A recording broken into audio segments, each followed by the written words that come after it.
from the good. Looking in for Irving. Irving for the win. Oh my! A southpaw finish from Kyrie Irving. To the bad. Chuck, this may be the worst play in Shaqtin' history. To the fugly. 7 left. Oh boy, here we go. Sell the team, they're saying. The unknown comic. We'll be ranking each NBA team on this gorgeous tier list based on their preseason expectations versus the sometimes brutal reality. Leave a like if you want more tier lists, subscribe if you're not a punk, and let's get into it. So we're gonna go alphabetically, and alphabetically, Atlanta comes first. Defensively, Atlanta's near the bottom. And after another play-in caliber season, it's no stretch to say that A-Town has taken a James Harden step back. Since the Hawks didn't meet their not-so-lofty expectations this year, a fair grade would be a D. For defense is half the game, so fucking play it. The Boston Celtics are an easy one. They were everyone's favorite at the beginning of the season, and they ended up running away with the best record in the NBA this year. Top of S tier, which stands for, so when do the playoffs start? Brooklyn's a team that's obviously rebuilding after one of the most monumental super team failures in NBA history. And now, they're on my short list of most uninteresting teams in the league. They're gonna finish 11th in the East, and that's good enough to earn them a C for couldn't pay me enough to watch one of their games. And it's the same shit with Charlotte, but shittier. Does Charlotte have a single fan outside of that one guy who commentates their games? Look at Kai Jones. What's this gonna be? Wow! Are you kidding me? Hum-diddly-dee! I'd say Charlotte had pretty low expectations coming into the season, and they met them. That's a D for don't think I'll see this franchise win a playoff series for the rest of my lifetime. And yes, teams in each tier will be ranked best to worst from left to right. Chicago is a team that has way too good of a roster to have a sub 500 record. And they're another team that's just hard to care about because they're so clearly getting bounced in the play-in. But Chicago is special in the context of this list because they're receiving the first F rank. F standing for fuck, dude. Remember when we had Michael Jordan? Okay, first editor's note, Chicago does not deserve F tier. I was way too hard on them. I'm not going to change the final list because I made it in a stupid way and it would take too much time, but just know that they're an honorary middle D tier. Alright, after that stretch of dog shit, we're finally back to an interesting team, the Cleveland Cavaliers. Last year, the Cavs made it to the 4th seed in the East. This year, pretty much the same story.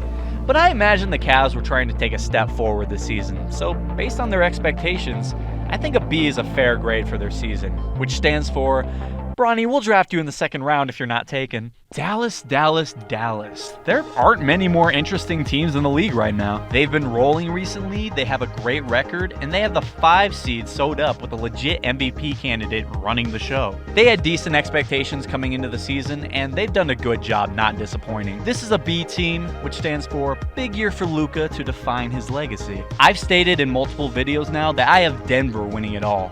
And as the reigning NBA champions and last year's 1 seed, their expectations were about as high as they could be coming into the season. The top of the Western Conference has been ultra competitive all year, and whether they get the 1, 2, or 3 seed, I would say their season is deserving of an A grade. Actually, I just did the list, and Denver ended up being the only A tier team. So I'm gonna promote them to S tier because they deserve it, and because having a single team tier looks really weird. And we go from that team to the record-breaking Detroit Pistons. Arguably the worst team in NBA history gets bottom of F tier. I don't care what was expected of them this year. And of course, F stands for flawed, fumbling franchise. Golden State's long dynastic run still has an effect on their own expectations to this day.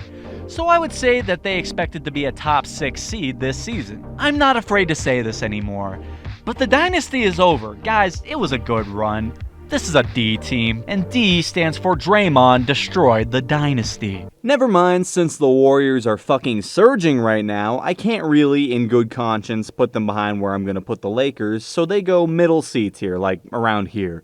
So put down the pitchforks, but Draymond still destroyed the dynasty. The Rockets are in the midst of a full rebuild, so there wasn't much expectation surrounding their record. This year was all about developing their young talent, which they have a ton of, and they've spent the last few weeks quietly challenging the Warriors for the 10 seed in the West. Even though they didn't quite make it to the play-in, their record would have gotten them a play-in spot in the East. Rockets get a B for better watch out. The Pacers for my entire life have been the quintessential 6-seeded team. Just the most average, forgettable, boring franchise in the NBA. And I'm going to put them bottom of B tier just because I enjoyed watching the emergence of Tyrese Halliburton. And that's B for boring.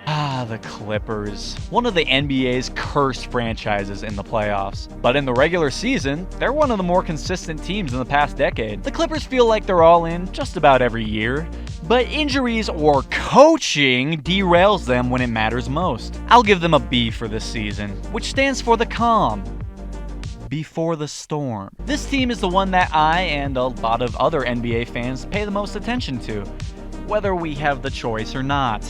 I remember thinking that a 4th place finish in the West this year would have been a serviceable year for the Lakers. They've underperformed this season, and if it weren't for the West being so stacked and you needing damn near 50 wins to avoid the play-in, they'd get a D.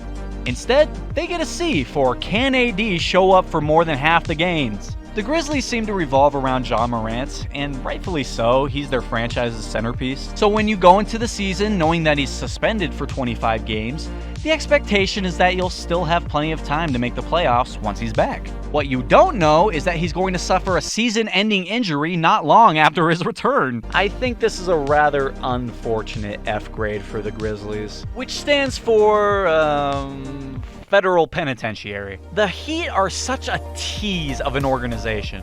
You think they're just an average team in the regular season, then boom, Heat culture kicks in and they make it to the finals. The Heat get a C for can't fool me anymore. As high as the Bucks are gonna finish this season, I just want to direct your attention to the fact that their record would have them fighting to stay out of the play-in if they were in the Western Conference. And on top of the fact that they were the 1 seed last season and they acquired Damian Lillard in the offseason, I can only go as high as a B for dipshit Doc and the Bucktards. And yes, that's B for Bucktards. Finally, I get to talk about a good team. The Timberwolves are one of the 2 major bracket busters in the Western Conference this year. I'm used to them getting the 8 seed and then getting swept in the playoffs every year. Easy S tier, which stands for something's still missing. I always jokingly called this team the Ellicans because they were always trapped in that mediocre Western Conference team purgatory. But they've had a good regular season and deserve a B rating for buffets beware of Zion. The Knicks and the Cavs are the same team this year, I'm thoroughly convinced. They both have an all-star caliber scoring guard, a nice supporting cast, and a second-round exit ceiling. They get a B for Battle of the Cold Dirty-Ass Cities. OKC is a similar story to the Timberwolves, but better. They've drafted and developed so well that they're somehow rebuilding and contending at the same time. Props to OKC, that's an S tier for super team of the future. The Orlando Magic were the bracket busters for the Eastern Conference this year. I would have called this a development year for them at the beginning of the season. Absolutely no expectation for the postseason. And they could very well win a playoff series. S tier for skipped a few steps. I want to be nice to the Sixers because Embiid getting injured totally changed their whole trajectory. But the cold hard truth is, every team deals with injuries, obviously to different degrees, but a truly solid team can weather that storm. I'll give them a C because they're playing catch-up going into the postseason. Phoenix is a team that I would say had top 4 expectations heading into the season. They have an awesome core,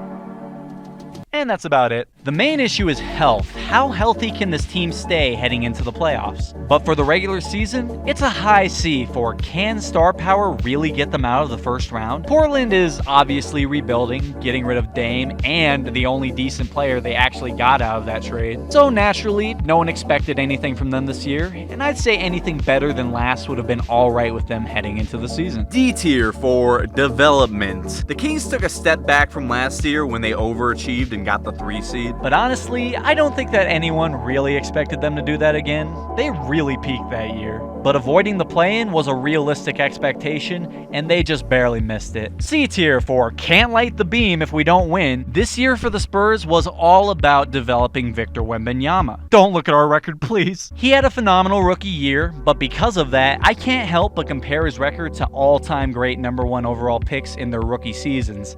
And well, it's not that great. Spurs are getting a D for don't want to see this team in a couple years. The Raptors were a 500 team last year, and with a young star like Scotty Barnes, I wouldn't say that they were thinking about tanking going into the season. However, this has been a very poor season for them, especially the way they've played the last month or so. This is going to be a low D, which stands for Drake, whose D hangs low. I almost forgot that Utah is in the league this year. They're just such an uninteresting team. Small market, poor record, rebuilding, and honestly, I probably couldn't name 3 players on their roster. But they had the best terrible record in the West this year, so I'll give them a low C for can this team make the playoffs by 2030. Saving one of the worst for last, the Wizards this year were abysmal. Kuzma and Poole strike me as 2 of the most I guess we'll take them sort of players in the league. The worst part is, the Wizards don't even seem like they're committing to a rebuild. They get an F for find a new hobby, basketball isn't for you.